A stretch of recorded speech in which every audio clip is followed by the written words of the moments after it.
Hello guys welcome back to shakes infinity hub. So ఈ యొక్క వీడియోలో ఏంటంటే captain America Brave new world review తెలుసుకుందాం. సో ఎవరైతే ఆల్రెడీ చూసుంటారో వాళ్ళకి ఏమనిపించిందో కొంచెం కామెంట్ చేయండి. మన ఛానల్లో ఏంటంటే ఏ స్టఫ్ ఉంటుంది, at the same time reviews ఉంటాయి అనమాట. సో ఎవరైతే మన ఛానల్ సబ్స్క్రైబ్ చేసుకోకుండా చూసుకుంటున్నారో సో దయచేసి సబ్స్క్రైబ్ చేసుకోండి. 2025 ఎండింగ్ కల్లా 10K సబ్స్క్రైబర్స్ మన టార్గెట్ అయితే ఉంది.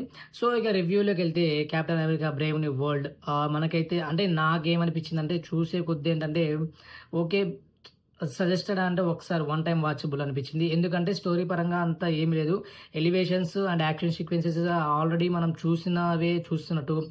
ఇన్ కేస్ మీరు వింటర్ సోల్జర్ కనుక ఒకసారి చూసినట్టయితే దానికి దీనికి కొంచెం ఏదో కొద్ది గొప్ప డిఫరెన్స్ అయితే కనిపిస్తుంది తప్ప యాస్టిస్ అంతా సేమ్ ఉన్నట్టు నాకైతే అనిపిస్తూ ఉంటుంది ఆ మూవీ చూస్తున్న కొద్దీ.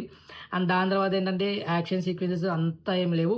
సో మ్యాక్స్ ఒక 2-3 ఫైట్స్ ఉంటాయి అంతే. అండ్ దాని తర్వాత రెడ్ హల్క్ గురించి లాస్ట్లో ఒక 4 to 5 minutes రెడ్ హల్క్ వస్తాడు. సో ఆ సీక్వెన్సెస్ అయితే చాలా బాగున్నాయి. అండ్ దాని తర్వాత ఏంటంటే విలనిజం పరంగా మాట్లాడుకుంటుంటే ఓకే అంటే మనకి యాక్చువల్గా ట్విస్ట్ ఏదైతే ఉందో అది మనం ఎక్స్పెక్ట్ చేసేయచ్చు యాక్చువల్గా అయితే. సో ఎవరైతే అదంతా నడిపిస్తున్నారు అనేది అసలు ఆ విలనిజం ఆ ప్రెసిడెంట్కి దానికి సంబంధం ఏంటి అని మనం ఈజీగా మనకి అర్థమైపోతూ ఉంటుంది. సో పెద్దగా ట్విస్ట్ అయితే ఏముండవు. సో నెక్స్ట్ డూమ్స్ డే పరంగా మనం చాలామంది మార్వెల్ ఫ్యాన్స్ వెయిట్ చేస్తున్నారు. సో యాక్చువల్గా ఏంటంటే దీని మీద ఎక్స్పెక్టేషన్తోనే వెళ్ళాను. ఎందుకంటే కెప్టెన్ అమెరికా తర్వాత next captain America Brave new world వస్తున్నాడు. సో ఇతని మంచి స్టోరీ ఉంటుందేమో.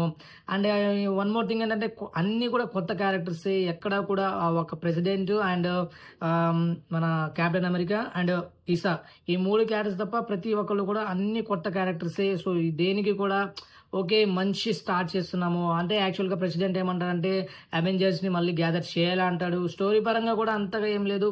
సో ఓకే మూవీ చూస్తున్నట్టే అనిపిస్తూ ఉంటుంది. సో 2026లో డూమ్స్ డే చూడాలిగా how it will be going. So Marvel ఏంటంటే ఎలా ప్లాన్ చేసాడో నాకైతే తెలియదు, కానీ ఈ యొక్క బ్రేవ్ న్యూ వరల్డ్ అయితే నాకైతే పెద్దగా ఏమీ అనిపించలేదు. జస్ట్ ఒక రెడ్ హల్క్ పరంగా ఒక 5 to 6 minutes ఏదైతే ఎలివేషన్ కావచ్చు, యాక్షన్ సీక్వెన్స్ అయితే చాలా బాగా నచ్చింది నాకైతే.